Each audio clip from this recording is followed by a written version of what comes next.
fazer uma breve abordagem histórica, situar um problema e colocar uma encruzilhada, né? Três temas aqui, vamos ver se em 3 minutos a gente fala sobre cada um. Depois dessa fase romântica do PT como expressão dos movimentos sociais, né, o famoso partido espelho, né, a discussão que nos primeiros anos do PT foi muito forte, nós construímos do 5º encontro ao 7º encontro nacional uma elaboração que nunca foi revogada no PT, que tem a ver com a discussão sobre o papel do partido, do movimento social e da luta pelo governo na estratégia de construção socialista do PT. Ela nunca foi revogada, mas ela foi muito matizada, mas é importante a gente recuperar a ideia de que o PT elaborou, a partir de 85, a ideia de que no processo de construção socialista, partido, governo e movimento se articulam de forma autônoma numa estratégia que pressupunha a construção de um programa democrático popular do Brasil, que se relacionava, portanto, né, o partido, como elaborador desse programa, se relacionava com movimentos sociais e com outros partidos do campo democrático popular, numa estratégia que juntava uma frente de massas e uma frente institucional para, chegando ao governo, aplicarmos essa plataforma, esse programa. E, portanto, o partido ele cumpria uma função importante de propagandear esse programa através da luta de massas, através da luta institucional. Era um programa, portanto, não era um programa de governo, era um programa partidário, construído para ser, aliás, elaborado para ser construído numa frente institucional, numa frente de massa, cujo objetivo era tensionar a estrutura capitalista da sociedade com reformas estruturais que, mesmo sendo possíveis no capitalismo, tensionavam de tal forma a estrutura capitalista vigente, a nossa formação social e econômica, que desencadearia uma ruptura socialista. Em meio minuto, para sintetizar uma coisa muito mais complexa do que isso que eu falei, era o que a gente fazia nos cursinhos de formação com a tal da estratégia da pinça, substituiu a do espelho, né? O partido era um vértice que articulava uma estratégia de luta de massas, de luta institucional, com um programa. E esse programa, ele unia iniciativas de partido, de movimentos e de governo, autônomas entre si. A unidade política era o programa. Foi assim que nós construímos a Frente Brasil Popular de 89. Era um programa democrático popular. Era uma composição partidária de caráter democrático popular da frente, e era um programa que inspirava a luta social e inspirava os nossos governos, que naquela época eram as prefeituras. Então, essa síntese, vamos dizer assim, ela foi reafirmada no 3º Congresso Nacional do PT, quando nós fomos fazer, depois já de sermos governo, depois de já termos submetido vários programas à disputa política e ideológica, em processos eleitorais vários, no 3º a gente repactuou e a gente reafirmou em linhas gerais a ideia de um programa democrático popular, da luta por reformas, que foram, inclusive, levadas ao 4º e ao 5º Congresso do PT, reafirmadas pelo partido. Nunca revogamos essa grande inspiração, vamos dizer assim.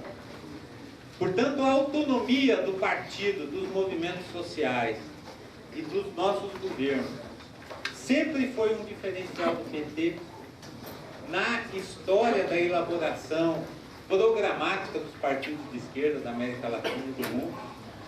Bom, é um traço original do nosso legado partidário, para as esquerdas latino-americanas e mundiais. E, portanto, ela precisa ser recuperada e reafirmada, porque ela nunca foi revogada. E ela inspirou processos históricos importantes antes de nós chegarmos ao governo. Falei aqui da Frente Brasil Popular. Fomos derrotados, abriu-se um período de hegemonia neoliberal no Estado brasileiro.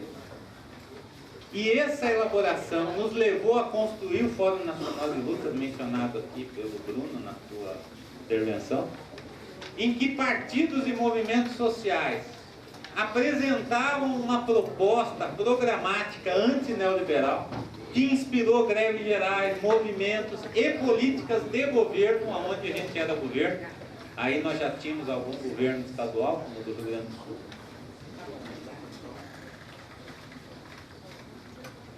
Na oposição a esse projeto neoliberal.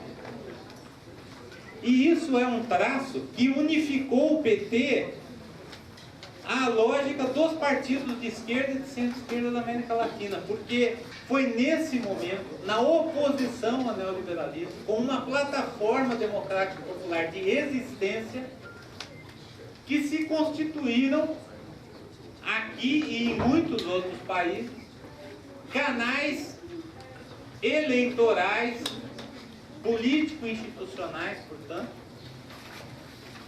que nos levaram às vitórias eleitorais na virada do século do milênio. Então foi justamente com aquela elaboração histórica, na resistência ao neoliberalismo dos anos 90, que se construíram condutos político-eleitorais que foram vitoriosos e que abriram um novo ciclo na história da América Latina. Então, a pactuação, partido e movimentos sociais dos anos 90 na América Latina foram em torno de plataformas de resistência ao neoliberalismo. E da mesma forma que a gente construiu o Fórum Nacional de Lutas aqui no Brasil, foram se constituindo em outros países experiências similares.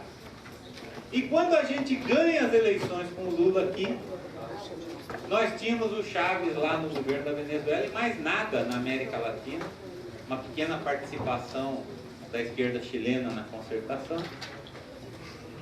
E com essa elaboração de plataformas antineoliberais, de unir setores sociais em contradição com o neoliberalismo, que aqui no Brasil incluiu inclusive um setor da burguesia industrial e nacional em contradição com o neoliberalismo, a ponto do vice-presidente da República ter sido escolhido desse extrato nacional, industrial, contrário ao neoliberalismo e tal.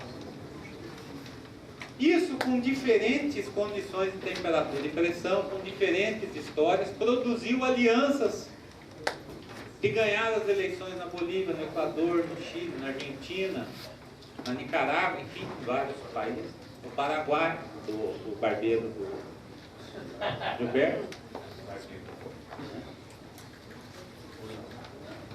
E aí é que a gente vê a importância da potencialização desse programa com frentes políticas em que partidos e movimentos sociais constituem bases programáticas e alianças históricas que conduzem a vitórias eleitorais e governos.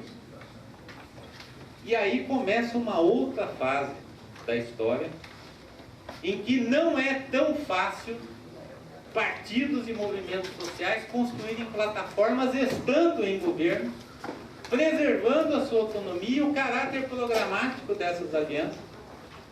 E por isso, aqui no Brasil e em outros países, esses últimos 10 anos têm sido imensamente desafiadores para movimentos sociais e partidos manterem a sua autonomia diante de governos que nasceram dessa aliança histórica.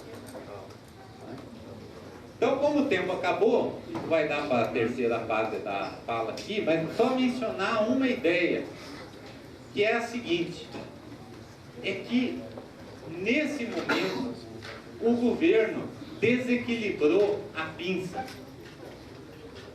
em que a luta institucional foi de tal forma priorizada que partidos e movimentos sociais se tornaram muito distantes do governo e da sua capacidade de impor, não é só por uma questão pessoal de quadros daqui, que foram dali, não, é porque governos desidrataram o papel político, organizador e ideológico dos partidos e subordinaram a força e a organização e a unidade de luta dos movimentos sociais.